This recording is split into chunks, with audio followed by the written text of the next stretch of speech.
Film का announcement भी है, लॉन्च भी है। एक अनसंग हीरो की कहानी है। हमने हमेशा बायोपिक्स देखी हैं जहाँ पे रिनाउंड पीपल हैं जिनको हम जानते हैं। हेडगेवर को हमने कभी इतनी क्लोजली कभी सुना नहीं, तो उसके बारे में प्लीज़ आप बताइए। मुझे जब इस गीत के लिए बताया गया तो ये गीत है जो जोश दिलाने वाला गीत है। आरएसएस, भारतीय जनता पार्टी, जनसंघ, ये सब एक ही हैं। जिस वक्त जनसंघ हुआ करती थी, हम तब से उनसे जुड़े हुए हैं, बचपन से जुड़े हुए उनसे। उसके बाद ये भारतीय जनता पार्टी का निर्माण हुआ। आरएसएस जो है उसकी ओर से एक बहुत सुंदर मार्गदर्शन देश को मिलता है, और ये जो गीत है ये बहुत ही प्रेरणा स्वरूप है। इस गीत को गाकर मुझ में भी एक जोश भरा आएगा, मैं जानता हूँ। क्या बात है। अब मैं चाहूँगा आप कुछ बताएं इस फिल्म के बारे में। आप बताइए, आपने इतना लॉन्ग रिसर्च रखा सब्जेक्ट पे, आज आप आपके बहुत दिल के बहुत करीब है ये फिल्म, कैसे शुरुआत हुई? पहली बात तो मैं बचपन से संघ से जुड़ा हूँ, एक स्वयं सेवक के नाते। और डॉक्टर जी को जब भी कार्यक्रम होता है तो उनके बारे में बताया जाता है। सुनते सुनते आया हूँ उनकी कहानी क्या क्या है। मुझे लगता है कि छत्रपति शिवाजी महाराज के बाद डॉक्टर केशव बलिराम हेडगेवार जी जो हैं, वो एक उनके बाद के जो एक हिंदू समाज को संगठित करने का संकल्प उन्होंने लिया था। और वो ऐसा उन्होंने पहले तो लिया नहीं था। उन्होंने क्रांतिकारी देश का जो स्वतंत्र होना चाहिए, इसके लिए जो क्रांतिकारी जो काम चल रहे थे। और आज लोग पूछते हैं कि संघ ने क्या किया है स्वतंत्र करने के लिए, क्या स्वतंत्र देश स्वतंत्र होना चाहिए, इसलिए क्या किया। तो मुझे लगता है डॉक्टर जी का जो, हमें इस फिल्म के बारे में जब सोचना मुझे महसूस हुआ कि डॉक्टर जी ने क्या किया था। बचपन से लेकर उनमें बाय बर्थ ही जो देशभक्ति थे उनके अंदर था। और उन्होंने उनके जो बचपन के जो थे, उन्होंने जो भी कुछ कार्य था उन्होंने हमने फिल्म में दिखाने की हमारी कोशिश है। फिर यंग एज में क्रांतिकारी गतिविधियों में उन्होंने भाग लिया। फिर उसके बाद में जो कुछ प्रसंग ऐसे रहे देश में कि उनको संघ की ओर सोचना पड़ा। तो जो बहुसंख्य समाज इस देश में रहता है उसके बारे में उन्होंने सोचा कि भाई ये लोग जातियों में बटे हुए हैं और ये बहुत बड़ा समाज है। और आजकल का समाज नहीं, ये अनादिकाल से जो सनातन धर्म है उस धर्म का आजकल का धर्म नहीं है। और ये लोग बटे क्यों हैं, इनको सब एक करना चाहिए उनको लगा। इसलिए मैं डॉक्टर जी के बारे में जो जो कार्य है उनको लोगों के सामने लाना है। मुझे घर घर डॉक्टर केशव बलिराम हेडगेवार ये कौन है, क्या है, ये मेरी एक प्रयास है। कुछ सालों से मैं उसके पीछे सोच रहा हूँ, कार्य कर रहा हूँ। और क्या बात है, गर्जना हो रही है, मतलब ये हो रही है। भगवान की भी इच्छा है कि ये आना चाहिए, लोगों तक जाना चाहिए, ऐसा है। वाह। क्या रिसर्च रही, कैसे प्लानिंग रही? एक्चुअली रिसर्च तो काफ़ी लंबे समय से प्रोड्यूसर जो स्टोरी इन्होंने संकलन की इन्होंने की। देन मकरन जी जो कि स्क्रीन प्ले और डायलॉग्स इन्होंने लिखे, तो इन्होंने काफ़ी डीपली रिसर्च की। मेरे को भी काफ़ी इन्होंने दौड़ाया, मैं भी काफ़ी इनके साथ में गया। But basically I found a thing कि हमारे एक डॉक्टर साहब एक ऐसे हीरो हैं जो शायद हिस्ट्री के किसी भी ऐसे कैरेक्टर नहीं है जो नहीं मिला। लाइक नेताजी सुभाष चंद्र बोस, वो डॉक्टर साहब से इंस्पायर थे। 2 बार वो उनकी मुलाकात हुई। वीर सावरकर जी, इवन श्यामा प्रसाद मुखर्जी, डॉक्टर भीमराव अंबेडकर, तो ऐसे गांधी जी, नेहरू जी, ऐसे बहुत सारे लीडर्स जो है जो कि फ्रीडम फाइटर्स थे, इन सब का कहीं ना कहीं डॉक्टर साहब से एक संपर्क था। तो देखा जाए तो शायद जानबूझकर या फिर अनजाने में ही सही, पर डॉक्टर हेडगेवार जी को छुपाया गया या फिर छुप गए। जब सडनली मुझे कॉल किया इन्होंने कि हम लोग इस तरह की फिल्म करेंगे डॉक्टर हेडगेवार जी की, तो उस समय मुझे भी सर्च करना पड़ा कि एग्जैक्टली मैं जानता हूँ वहाँ का राष्ट्रीय स्वयंसेवक इसकी स्थापना डॉक्टर साहब ने की है, आरएसएस से जुड़े हुए हैं, बट इतना डिटेल नहीं पता था कि वो इतनी सभी तरह से जुड़े हुए हैं। Like as a freedom fighter उनकी जर्नी शुरू हुई, फिर बाद में उन्होंने आगे आके देखा कि नहीं सिर्फ हम लोग ये जितने भी झंडे उठा के घूम रहे हैं फ्रीडम फाइटर के, वो काफ़ी नहीं है, उससे कुछ अलग क्या दे सकते हैं हम लोग देश को। तो उससे अलग देने की जो प्रक्रिया थी कि एक ऐसी संस्था जिसमें 1 रुपया किसी को सैलरी नहीं देते हुए, 1 रुपया किसी को कोई भत्ता नहीं देते हुए, आप जहाँ पे जाओगे वहीं पे टिफिन खाओगे, जहाँ पे जाओगे जैसी हालत में जाओगे वैसी हालत में जाओगे, और उसी संस्थान से निकलकर हमारे देश के प्रधानमंत्री भी बनते उसी प्रक्रिया को फॉलो करते हुए। तो कहने का मतलब ये कि बहुत बड़ी संस्था है, आज करीबन नहीं करते भी करोड़ ऑफ पीपल इस संस्था में होंगे, बट किसी भी पर्सन को एक सैलरी नहीं है, उनके पास में सैलरी के नाम पे सिर्फ एक देशभक्ति का जज्बा कि मैं राष्ट्र के लिए समर्पित हूँ, मैं राष्ट्र का हूँ। तो इतनी बड़ी संस्था को खड़ा करने का जो विजन जो डॉक्टर साहब लेके चले थे, उनको कहीं ना कहीं लोगों ने भुला दिया। तो बेसिकली ये फिल्म एक लोगों के लिए एक चैप्टर है कि हाँ, हम लोगों ने इतने सारे फ्रीडम फाइटर्स को देखा, हमने इतने सारे लीडर्स को देखा, नाउ अब हमारे पास में एक ऐसे फ्रीडम फाइटर है, ऐसे लीडर है कि जिन्होंने सबसे अलग और सबसे हटके कुछ किया था। तो मेरे लिए बहुत स्पेशल मोमेंट है कि डॉक्टर साहब की जीवनी को हम लोग स्क्रीन पे लेके आ रहे हैं, और आप स्क्रिप्ट के थ्रू जाएंगे या फिर लिरिक्स पे जाएंगे या फिर म्यूजिक पे जाएंगे, तो हर पार्ट पे हम लोग प्रॉपर मेहनत कर रहे हैं, प्रॉपर लेके आ रहे हैं कि ताकि चीज़ें बहुत अच्छे से डिज़ाइन हो और बहुत अच्छे से लोगों तक पहुँचे।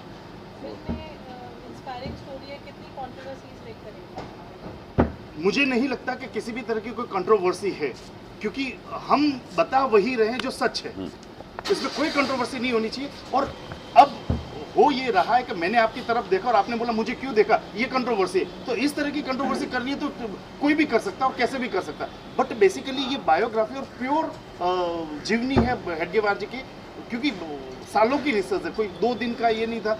करीबन 10-10 लोगों से मिले, 50 राइटर से मिले, जिन्होंने रिसर्च किए डॉक्टर साहब के ऊपर, जिन्होंने बहुत कुछ लिखा, उनसे मिले, और मिलकर आप ऑफिस में देखेंगे तो इनके प्रोड्यूसर्स के डेस्क के ऊपर करीबन 10 ड्राफ्ट पड़े हुए हैं अलग अलग स्क्रिप्ट के। तो इतने ड्राफ्ट के बाद में यदि कोई फिल्म फाइनल ड्राफ्ट पे हम लोग आ रहे हैं, तो आप समझ सकते हैं क्वेश्चन के सारे आंसर है। यदि कोई कंट्रोवर्सी होती है तो वी कैन चैलेंज, आप हमें चैलेंज करो, हम आपको बता देते हैं कि एग्जैक्टली क्या है और क्या नहीं। बहुत अच्छा, बहुत अच्छा, वेरी नाइस। रिसर्च, बढ़िया रिसर्च। देखिए, आज मुझे इस फिल्म में गाने का मौका मिला है, और आज से कोई 97 ईयर्स बैक, 97 साल पहले आरएसएस का जन्म हुआ था। That was in way back in 1925। It was done by doctor साहब। और अगर आप ये कहें कि अनसंग हीरो है, तो मैं कहूँगा अनसंग हीरो नहीं है, क्योंकि नींव का जो पत्थर है वो दवाई होता है। वाह वाह, क्या बात। वो किसी के सामने नहीं आता है, क्योंकि उसके ऊपर पूरी इमारत खड़ी होती है। आज का जो आरएसएस है, प्लीज साइलेंट, आज का जो आरएसएस है, उसके पीछे जैसे अनूप जी ने बोला जनसंघ पहले, उसके बाद उसका नाम चेंज हुआ, और इसमें डॉक्टर साहब का बहुत बहुत योगदान है, क्योंकि उससे उस वक्त अंग्रेज़ लोग थे, अंग्रेज़ों से पहले मुग़ल थे। हिंदू का तो हिंदुत्व था ही नहीं, वो तो लेके आए थे गजवा हिंद। जो मुग़ल थे उनको तो तलवार के बल के ऊपर पूरी दुनिया के ऊपर राज करना था, करेक्ट है। उसके बाद आ गए अंग्रेज़ लोग, आ गए, उन्होंने 200-300 साल ईस्ट इंडिया कंपनी से पूरे हिंदुस्तान पे राज किया। व्यापारी आए थे, बादशाह बन गए यहाँ पे, करेक्ट है। एक इंसान जो वहाँ से निकला है, जिसने नागपुर में इसकी नींव डाली है, दैट वाज डॉक्टर साहब। और मेरे ख्याल से, मुझे याद है, इससे पहले मैं सुधीर फड़के जी की फिल्म थी वीर सावरकर, उसके लिए हम पोर्ट ब्लेयर गए थे, वहाँ पे हमने शूट किया था, और वेद राही जी उसके डायरेक्टर थे, बहुत ही सेंसिटिव डायरेक्टर थे। और मुझे याद है कि उस फिल्म के लिए महाराष्ट्रियन कल्चर ने, औरतों ने अपने गहने, अपने कंगन, अपने मंगलसूत्र उसमें डाले थे कि इसको फिनांस करने के लिए। ये महाराष्ट्रियन कल्चर है, ये हिंदू कल्चर है, it is one of the bestest culture, Sanatan culture. और वो जो नींव का पत्थर है उसने आगे हिंदुत्व को, हिंदू राष्ट्र को, सनातन को, देखिए ना पूरा यूरोप जो है भरा हुआ है क्रिश्चियन से। There are 57 countries in the world. There are Muslim countries, Islamic countries. There is only one Hindu. और डॉट पे देखा जाए तो एक द्वीप है दूर, क्या मुझे नाम याद नहीं आ रहा, it's a dot, Fiji island, या फिजी है या फिर नेपाल है। India, Hindustan is the top. आजकल जो युद्ध है वो यही है, गजवाए हिंद एंड बिटवीन हिंदुत्व, यही वॉर चल रहा है। और उसके लिए ऐसे लोगों को सलाम है। हम नहीं कह सकते पारुल जी कि वो अनसंग हीरो हैं। हमने पीछे मुड़ के देखा नहीं। आजकल की ज़िंदगी 2020 ओवर का मैच चल रहा है, पीछे मुड़ के किसी को देखने की फुर्सत नहीं है। तो ये जो काम हो रहा है, जो ये थॉट प्रोसेस आज लेके आए हैं, आपने डायलॉग लिखे हैं, आप प्रोड्यूस कर रहे हैं, आप डायरेक्ट कर रहे हैं। अनूप जी को मौका मिला है इसमें श्लोक बोलने का, मुझे मौका मिला गाना गाने का, और संजय हैं इसके म्यूज़िक डायरेक्टर हैं। ये सब मिला के ये आज की डेट में इसको डिफ़ाइन करने में लगे हुए हैं अपने ढंग से। इसकी जो पेंटिंग है उसमें सब अपने अपने रंग भरेंगे। अच्छी बात है, ये साल 2 साल में फिल्म कंप्लीट हो जाएगी। ये अगली जनरेशन को बताएगी कि पीछे मुड़ के अगर देखोगे तो पीछे मुड़ के there was one doctor who created RSS। वाह वाह वाह, थैंक यू। क्या बात है, वाह।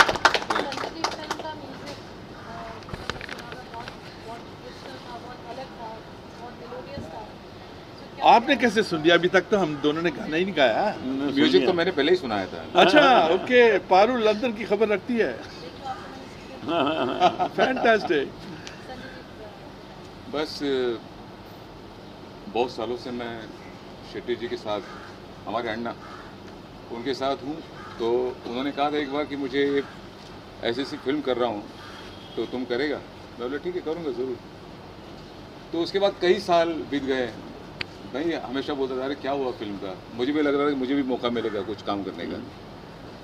तो मुझे लगता है मैं उस दिन का और आज दिन का मैं इनके साथ हूँ। और मुझे बहुत खुशी है कि सन्नी जी और हमारे महागुरु अनूप जी, अरुण जी और कई सारे लोग हैं हमारे साथ जुड़े हुए हैं। तो मैं बहुत खुश हूँ।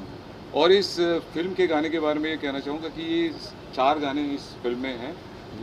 एक तो मैं कोशिश कर रहा हूँ कि हमारे ये बाकी के गाने सुन के भी गाएं, बोले कि यार मैं भी आता हूँ, ऐसी कोशिश कर रहा हूँ मैं। बिल्कुल होगा, बिल्कुल होगा। तो बस ये और बाकी के गाने मैं शेयर करूँगा जैसे जैसे हो जाएगा। तो आज का ये जो एक कौन सा अपने तूफा है तेरा रक्त, ये एक जेल में बेसिकली स्टोरी के जब अकोला में डॉक्टर साहब को जेल हुई थी जंगल सत्याग्रह के बाद में, तो उस समय वो जेल अकोला जाने का उनका सबसे बड़ा रीज़न था कि वो एक रीज़न से गए थे वहाँ पे कि वहाँ पे जाके देश के अलग अलग जगह से इस तरह से सत्याग्रह से जो भी आते थे क्रांतिकारी, तो वो वहीं पे उनको जेल दी जाती थी। तो ये उस मोटो को लेकर वो अरेस्ट होते हैं और वहाँ पे जेल में जाते हैं और जेल में जाकर उन सबको बताते हैं, हिंदुत्व की भावना बताते हैं और वहाँ पे प्रचार करते हैं RSS का। तो उसके बाद में आने के बाद में RSS एकदम बुम से प्रचार हुआ था पूरे इंडिया में। तो बेसिकली वो जब वो कर रहे तो वो डिस्कशन है उस गाने में कि हम किस तरह से देश को आगे लेके जाएंगे, किस तरह हिंदुत्व को आगे लेके जाएंगे। मुझे बताया गया कि डॉक्टर साहब के ऊपर वो आने, तो मैंने कहा हमारे लिए तो महान डॉक्टर तो हमारे गुरु जी है, तो मैंने कहा ये उनसे शुरुआत की जाए। Parul, I must tell you कि 1925 को इसकी नींव रखी गई थी, शायद जून या जुलाई का महीना था। 2024 को इलेक्शंस हैं और 2025 को पूरे एक 100 साल हो जाएंगे। मेरे ख्याल से साल 1.5 साल में ये फिल्म कंप्लीट होनी चाहिए। साल में मैक्सिमम 1.5 साल। आप लोग आशीर्वाद रखें। और ये 24 को इसको रिलीज़ होना चाहिए क्योंकि सेलिब्रेशन होना चाहिए 2025 को, ताकि it should be everywhere. Mister headgear, doctor headgear should be the household name after that. Every generation should know it. वाह। तो इसमें और काफ़ी सिंगर हैं क्योंकि वो जो सीन है उसमें काफ़ी लोग जुड़े हुए हैं। तो इसमें हमारे गुरुदेव तो सामने बैठे हुए, वो तो है अरुण जी हैं, और डॉक्टर राहुल जोशी जी है, एल नीतीश कुमार है, जसवीर सिंह बहुत बड़े पॉप सिंगर है, वो भी आ रहे हैं इस गाने में। तो कई सारे जुड़े हुए इस, और इसे लिखा है शिव पूजन पटवा जी, और कई गाने हमारे सौरभ भारत उन्होंने लिखे हैं उसमें गाने। तो बहुत मज़ेदार ये चीज़ें हैं, और काफ़ी मेहनत हो रही है हमारे सावन मकरन जी, उन्होंने भी काफ़ी रिसर्च किया हुआ है, और सारी चीज़ें सामने हैं। सनी जी बताएं। मक्खन जी से पूछना चाहेंगे, उनका एक तो कोई इंसिडेंट जो आप शेयर करना चाहेंगे? मोहन चलो। फिल्म का शायद पार्ट ना हो, जो कुछ अर्ली टू से बट ये फिल्म के बारे में ही कुछ कहूँगा कि जैसे सर पहले से आरएसएस से जुड़े हुए थे, मैं आरएसएस से जुड़ा हुआ नहीं, मैं रिसर्च के बाद अभी जुड़ने लगा हूँ। क्योंकि जब हम त्रस्त बनकर देखते हैं किसी चीज़ को, तो पता चलता है कि एग्जैक्टली चीज़ क्या है। उसकी खामियों को भी देखते हैं, अच्छाइयों को भी, और जो अच्छाइयाँ दिखी, जो खामियाँ दिखी वो की, जैसे कि तैसे 100% हिस्ट्री को रख कर ये फिल्म बनाई। ऑथेंटिसिटी को ज़रा भी हाथ नहीं लगाया। नॉर्मली बायोपिक में मसाला डाला जाता है, कुछ और क्रिएट किया जाता है, ऐसे कुछ भी ना क्रिएट करते हुए 100% ऑथेंटिक।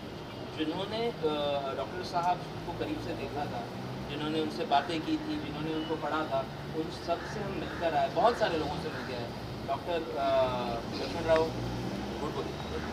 गुडबोले नाम पालकर इनका जो किताब है बायोपिक, वो सब रेफर करके फाइनली ये फिल्म सामने गया।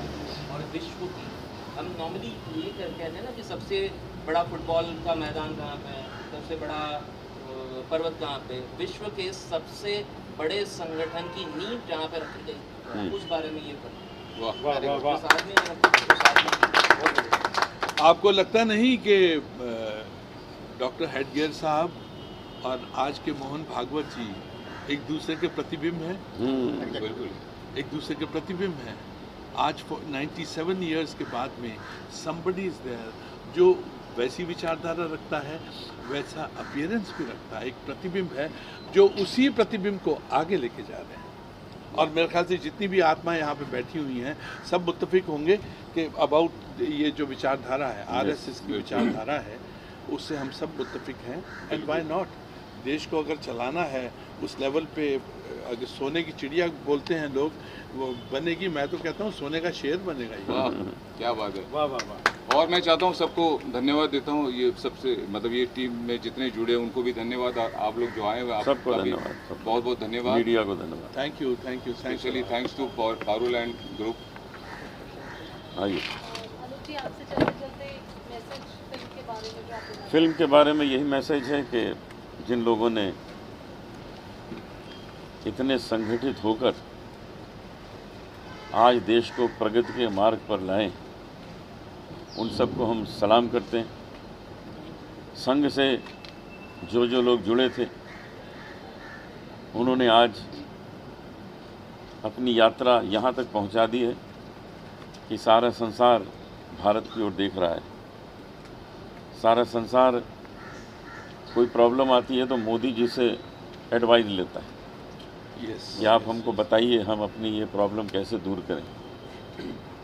ये तभी संभव हुआ क्योंकि समर्पित लोग आए जो अपने लिए 1 रुपया नहीं कमाना चाहते। वे चाहते हैं कि जो है सब देश का है, देश की ही सोचते हैं और किसी की सोचते नहीं।